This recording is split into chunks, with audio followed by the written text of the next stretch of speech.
Imagine a man named Neil. Our story begins with him standing in a grand hall, surrounded by cameras and applause. He's a world-famous writer, being showered with awards and endless praise. It's the life he's always wanted. But then, snap, the scene cuts. Neil wakes up. It was all a dream. In reality, Neil is just an ordinary school teacher, and his life is a bit of a mess. He's not set at all. His students don't listen to him. His principal is always breathing down his neck, and he's too shy to even say hello to the girl he's secretly in love with. He's just a regular guy trying to get by. Meanwhile, way out in the stars, something massive is happening. An alien council, made up of creatures from all over the universe, has just discovered Earth. They're curious, but also suspicious.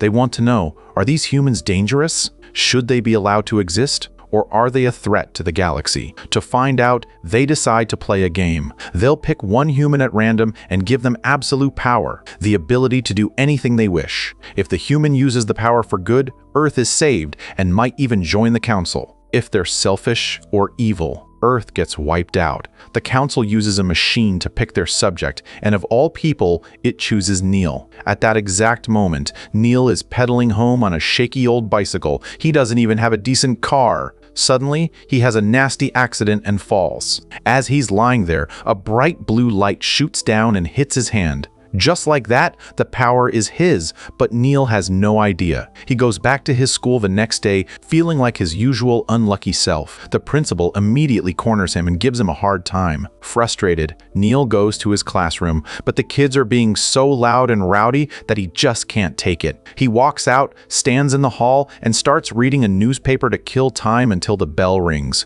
At lunch, he's venting to a friend. He says, "The kids in my class are so weird! I can't stand it. I wish the whole class would just burn down." He's just talking, but suddenly, the classroom actually catches fire. Chaos breaks out.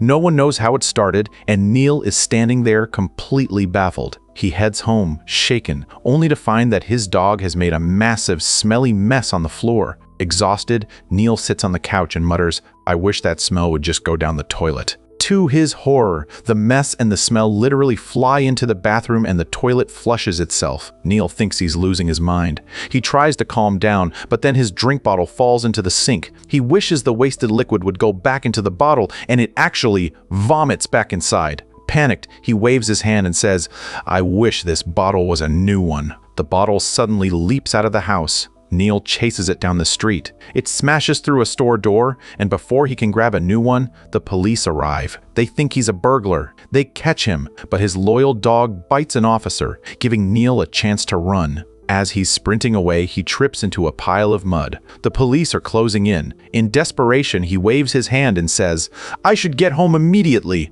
Poof! He's back in his living room. The police are left staring at thin air. Neil is terrified now. He washes his face, convinced his mouth is a weapon. He realizes his words are coming true. In a state of pure panic, he wants to fix the mess he's made, but he trips over his words. Instead of saying, "Make everything all right," he accidentally says, "May all the dead people come back to life." Outside, the ground starts shaking. People are rising from their graves, but they aren't people anymore. They're zombies, and they're heading straight for Neil's house. Terrified, he waves his hand again, wishing for everything to be okay. Once things settle, he realizes he needs to undo the fire at the school. He wishes he could go back to that morning before he said those angry words. Suddenly, he's back in the past. He rushes to his class. The kids are still being loud, but this time, he uses his power wisely. He waves his hand and says, "I wish these children would become decent and gain all the knowledge." Instantly, the room goes silent. The kids are polite, focused, and studying hard. It's almost creepy how disciplined they are. As he walks through the hall, he sees the principal. Neil decides to have a little fun. He says, "This guy always praises me." The principal stops him, but instead of scolding him, he's full of compliments.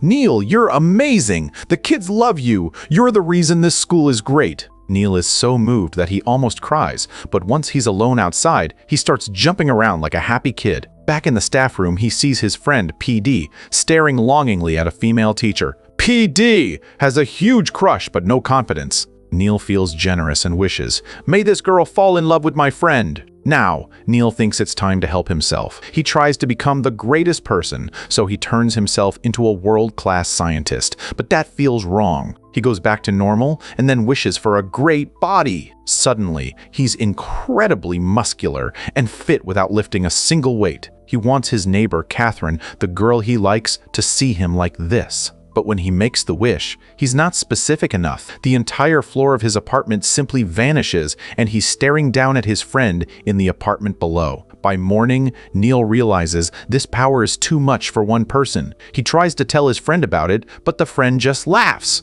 Power to make anything happen. Yeah, right. To prove it, Neil makes a skeleton dance, fills the room with flowers, and even makes the principal come in to praise them both. He even takes his friend to the horse races and makes a specific horse win just by waving his hand. His friend is absolutely stunned. That night, Neil can't sleep. He keeps thinking about Catherine. He decides to use his power to make her love him. He waves his hand, but nothing happens. Unknown to Neil, there was a glitch on the alien ship, and his powers were temporarily disabled. He falls asleep disappointed, but when he wakes up, Catherine is there, kissing him. He thinks his wish worked, but we see a flashback. Catherine was jogging with a friend, complaining about her boyfriend, a strict colonel. Her friend encouraged her to go for the nice neighbor she liked. Neil! She was there because she wanted to be, not because of magic. Neil is happy at first, but deep down, something feels off. The next day, his powers are back. He makes a small wish. He wants his dog to be able to speak. Suddenly, the dog is talking like a human man.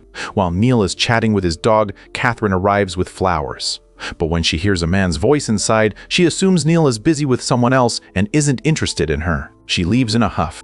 Neil runs after her, but he's stopped by his friend's girlfriend. She's miserable because of the perfect personality Neil gave her earlier. She's annoying her boyfriend now. Neil is so angry and distracted that he waves his hand and turns her into a sausage. Eventually, he realizes he's being a jerk. He turns her back to normal and listens to her. Up in the ship, the aliens are watching all of this. They see Neil being selfish and moody, and they decide humans are a failure. Earth must be destroyed. Back on Earth, Catherine is at home, but her fiancé, the Colonel, is there, and he's furious. Scared, she runs to Neil's house to hide. A few moments later, the Colonel breaks in and points a gun at Neil. Normally, Neil would be shaking, but now he just waves his hand. The gun disappears. He beats the Colonel up, then uses his power to repair him. Catherine sees all of this. She finally realizes Neil wasn't lying. He really can do anything. He even proves he can make his dog talk, but instead of being impressed,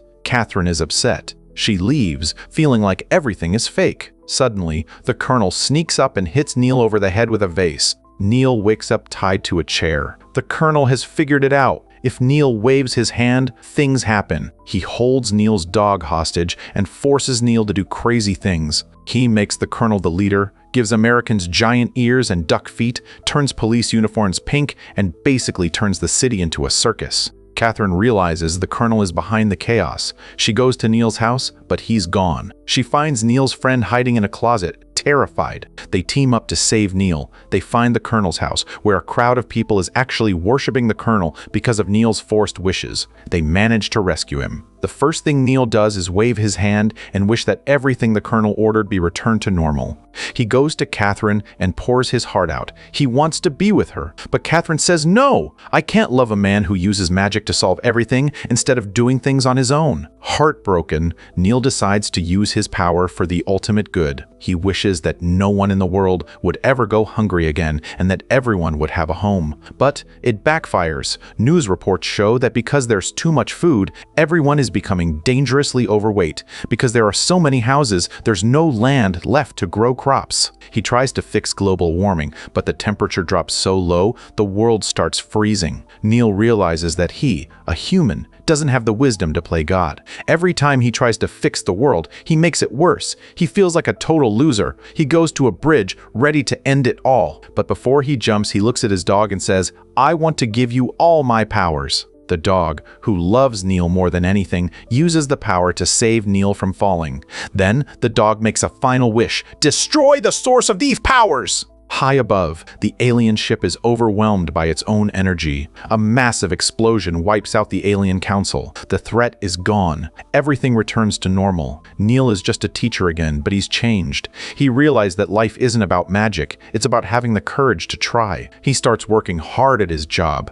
He finally finds the nerve to ask Catherine out for real without any spells, and she says yes. Neil is finally happy, and as they walk away, we see his dog watching from a distance. The dog waves a paw, and things just work out. It turns out the dog kept a little bit of that power, and he's going to make sure Neil's life stays just right.